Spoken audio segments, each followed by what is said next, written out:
Hello everyone, it's Robin the Delta Crafter, and I want to thank you for joining me for the Christmas in July series on my YouTube channel for 2022.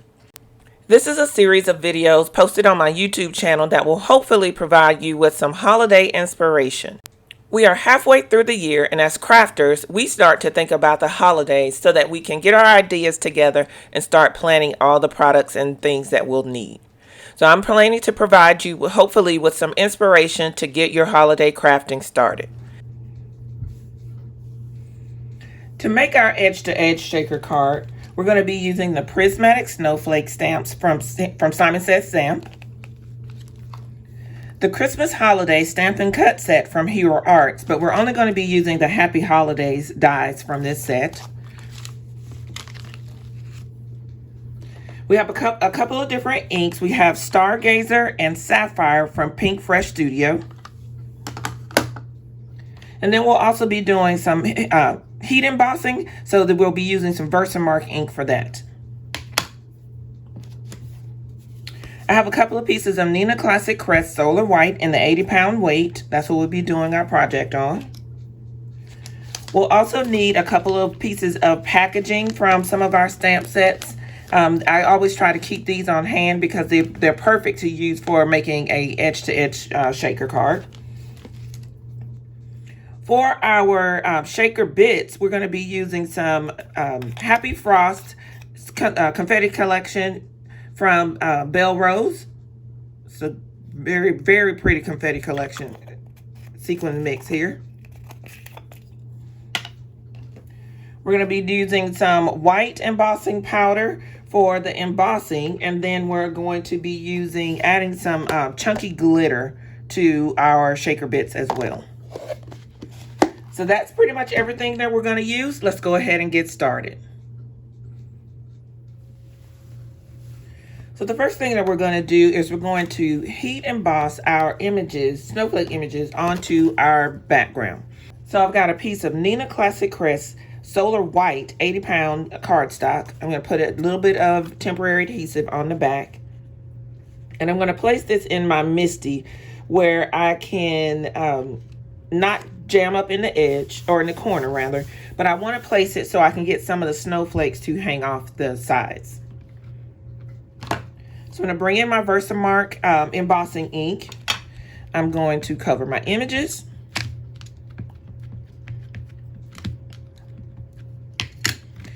Then I'm going to stamp those images onto my paper by closing the door of my MISTI. Running the microfiber towel across the images will help you get a better impression.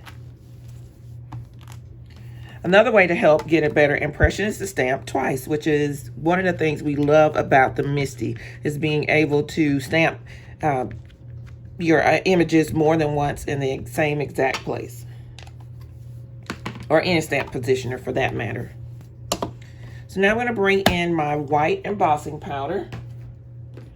And I'm going to cover my images with the white embossing powder.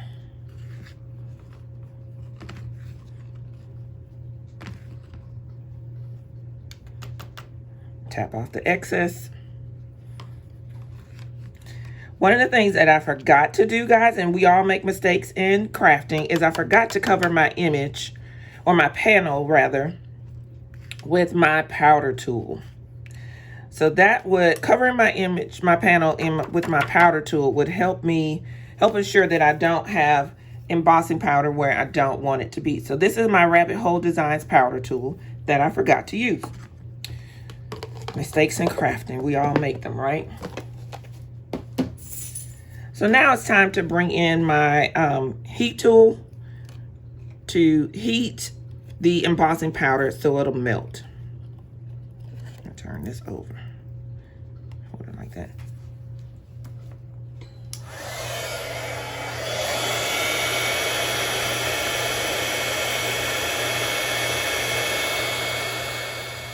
So off camera, I went ahead and trimmed down our panel just a tiny bit. Now it's time to start our ink blending. So we're going to start off with our lightest color, which is Sapphire. I'm going to bring in my ink blending brush. And I'm going to load my brush up with this Sapphire ink. because I'm going to, the plan is to cover this entire panel with the Sapphire ink. So it really doesn't matter where you start or how, you do want to start off the paper and come on. And you're gonna, I would start with a light hand. You're gonna add your inking all over the entire panel.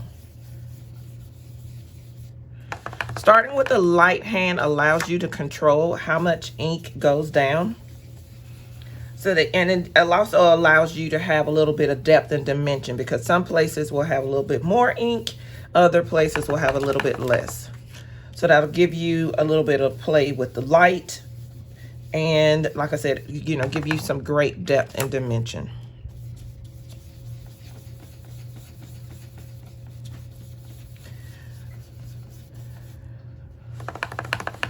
Whenever you're ink blending, make sure you move your brush in both clockwise and counterclockwise directions.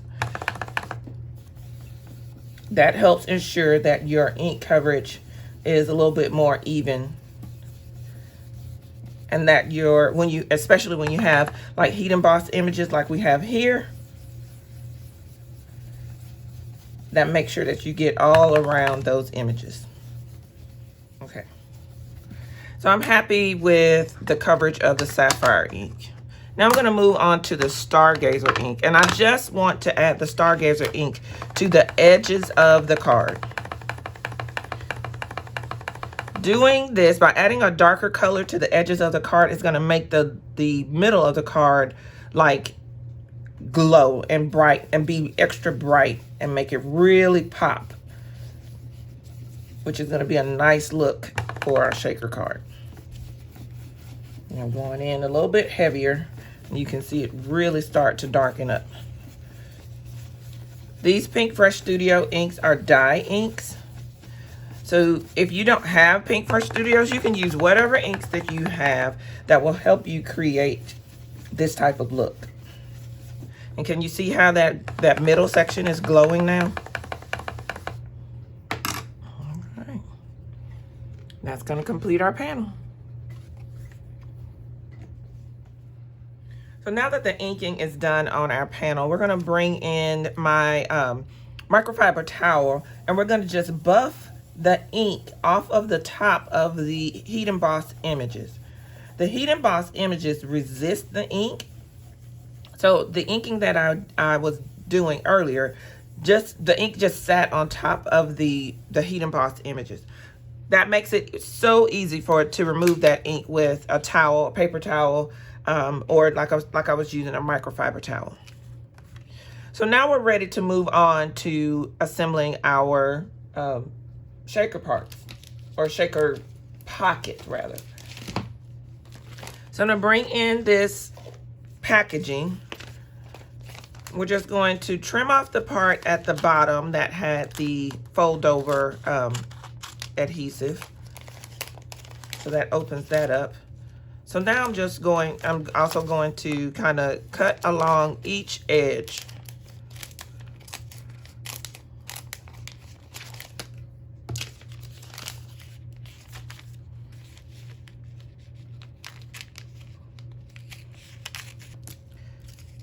So you want to make sure that whatever piece of acetate or packaging that you use is larger than the panel that you're going to be covering. And in our case, it is. So now I'm going to take the packaging, set it aside, turn my panel over, and I'm going to add some double-sided adhesive tape. So this is one of the supplies that I forgot to mention earlier when I listed our supplies, is our double-sided adhesive tape. You want some strong adhesive to use. You're going to use some strong adhesive in order to seal your shaker card. This is what's going to hold all the shaker bits and pieces into the shaker card. So you absolutely want this to be as strong as it possibly can be. I've never used a liquid adhesive for a shaker card. I've always used double-sided tape. And the products that I'm using today, I will have listed and linked on my coordinating blog post which can be found on my website, thedeltacrafter.com. So I'm going to take my packaging, I'm going to take my panel, and I'm going to place my panel on my packaging, on top of my packaging. I'm going to remove the backer from 3 of the sides of my panel.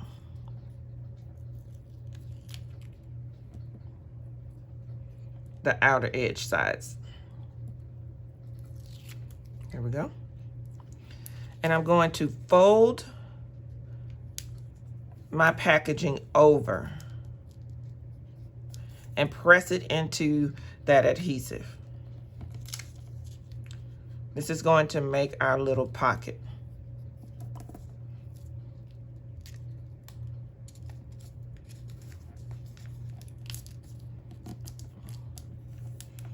There we go. So sometimes you'll have a little bit of adhesive that hangs over. You can just go ahead and trim, I'm sorry, not adhesive, the packaging, the acetate.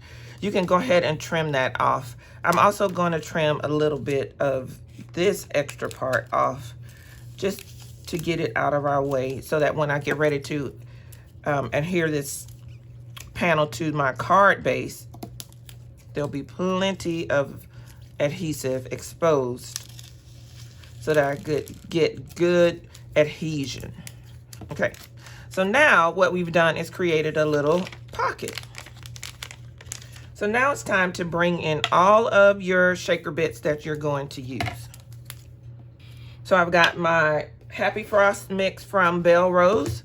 I've got my chunky glitter. Gonna be using some of that.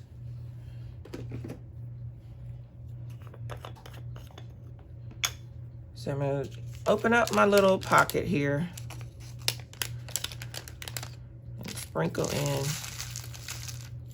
some of the sequins mix. So that's quite a bit. It's more than I wanted.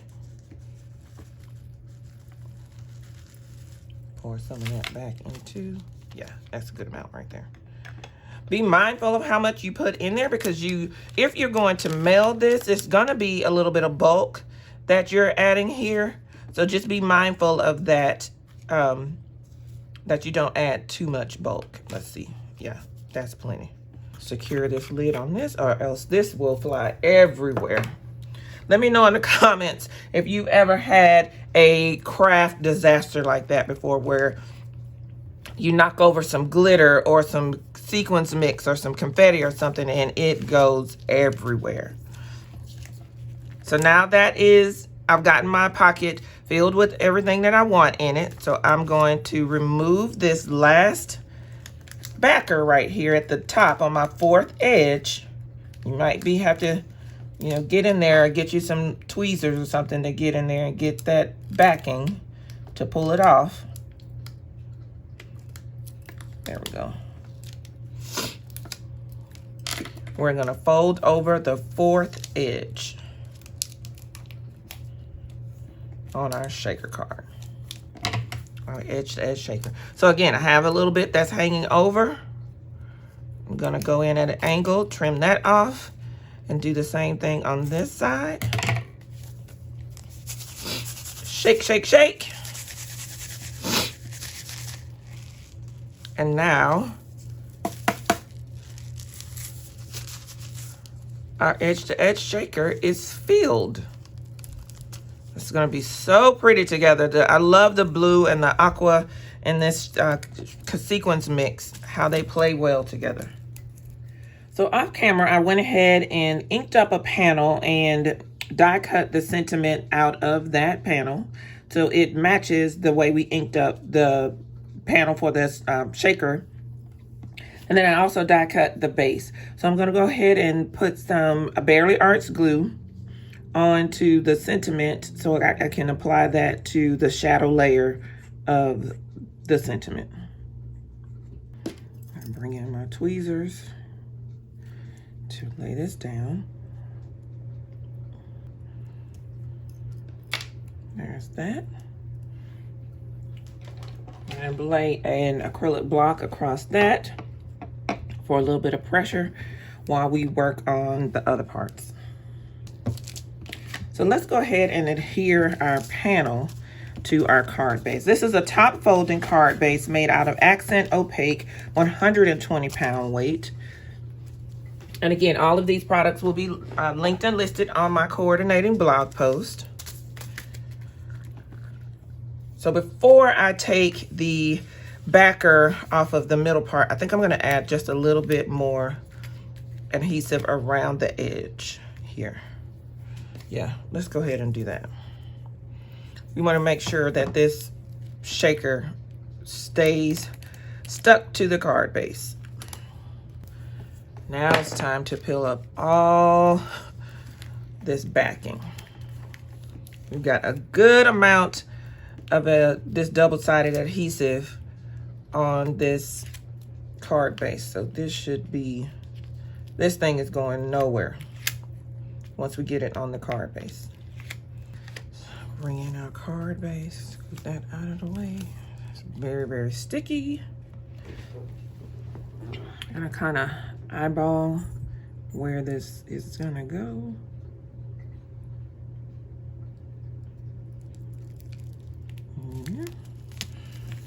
There we are.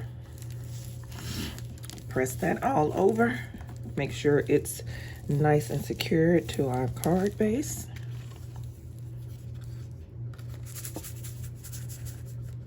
Nice. Okay, now it's time to adhere our sentiment to the card.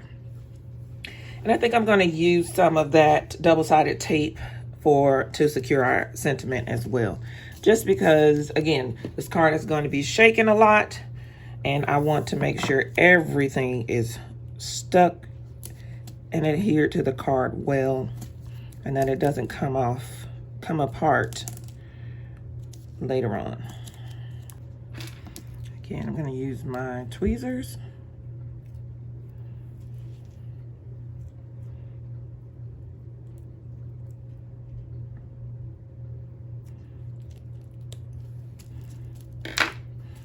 Press that onto our shaker. And with that, this card is finished. Look how pretty that is. Look at all those colors.